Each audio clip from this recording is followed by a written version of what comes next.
Welcome to today's Research Business Daily Report, where the word is out that McGraw-Hill has a buyer for J.D. Power and Associates, and it is a company that has been rumored for several weeks.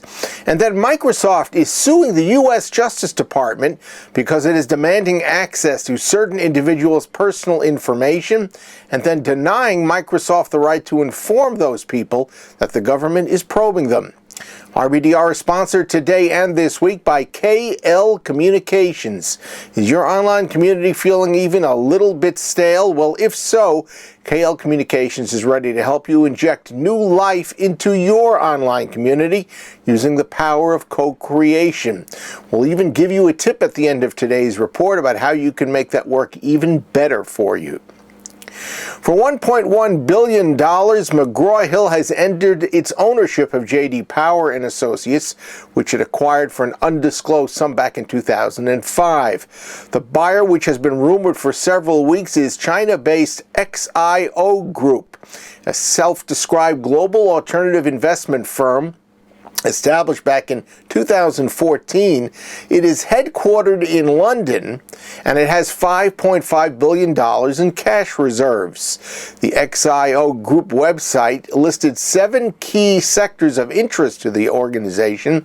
None of them, ironically, has any direct correlation to a company like J.D. Power. J.D. Power does employ 7,000 analysts, statisticians, consultants, and other experts in their 12 offices around the world. Next, privacy of personal data is one of the most universal public information concerns. It certainly has the attention of social media sites because their membership, frequency of use, postings, and quality of shared content are under constant scrutiny due to sprouting real and imagined privacy concerns.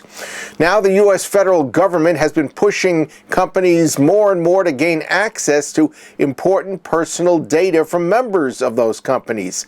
And whenever requested, it is saying that there should be no questions asked and just deliver the goods. Remember government efforts to open the iPhone that was owned by the terrorist couple in San Bernardino, California, and Apple Computer's refusal to assist? That's one of the more recent events. Late last week, Microsoft went public and to court that it doesn't like the orders it has been receiving from the Justice Department, which in the last 7 or 8 months has made in excess of 5,600 demands for personal customer data. Microsoft filed a complaint in the federal district court in Seattle, stating that nearly half of the demands came with gag orders, which forbid Microsoft from telling those customers whose data the government is asking to examine. It consists of emails, calendars, or other files that are stored in the Microsoft cloud, and a majority of the orders had no time limit on those gag orders. The legal pretext for these requests is the 1986 Electronic Communications Privacy Act that lets courts order companies not to inform customers whose email or other private information is being sought. Microsoft's action asserts that that act is unconstitutional under the First and Fourth Amendments.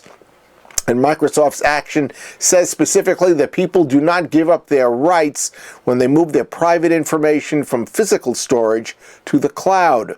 Microsoft said it believes the government, quote, has exploited the transition to cloud computing as a means of expanding its power to conduct secret investigations, end of quote. That's your Research Business Daily Report. We've been sponsored today and will be all this week by KL Communications, which asks if your online community might be feeling a little stale. Well, if you haven't given that idea even a thought, it may be time to do so. Online communities have been part of the research world since 2001. That's 15 years. So taking advantage of them today requires staying current, and KL Communications is here to freshen things up. Don't settle for capturing the opinions of crowds.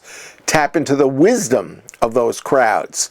These KL Communications processes have already benefited companies like Delta Airlines, Time Incorporated, and Bacardi. And here is a KL Communications tip that can help elevate your online community right here and now. For customer co-creation to take root, it's critical, they say, that your internal clients are active participants in this agile process. The customer must understand that their customers will inspire and focus their creativity, and the customer must be viewed as a friend, not as a threat to authority. In other words, when you're trying something new, never underestimate the power of internal politics. For more information like this, you can visit the link in today's RBDR to KL Communications offerings in this area. That's your Research Business Daily Report. We hope you have a great research day, and we will see you back here tomorrow.